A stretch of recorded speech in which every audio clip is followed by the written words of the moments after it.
zgodan, ja.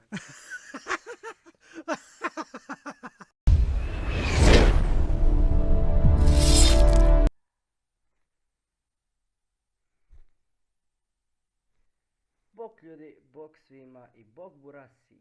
Burasi. Kakav naglasak? Ok. Samo sam htio danas reći da sam uspio nabaviti novog sponzora. A to je Cinch Gaming. Cinch, bar mislim da se tako izgovara, nemam pojma. Znači oni su tvrtka veoma popularna iz Amerike. Bave se sa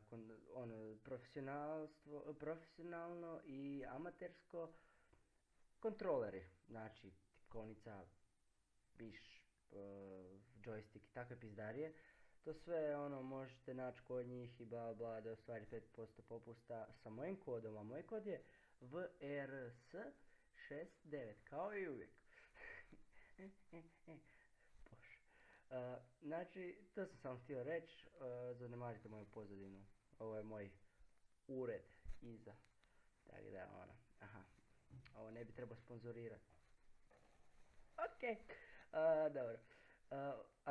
Ako vam se svidio ovaj kratak klip, ostavite like, komentirajte i pretplatite se za zabavu.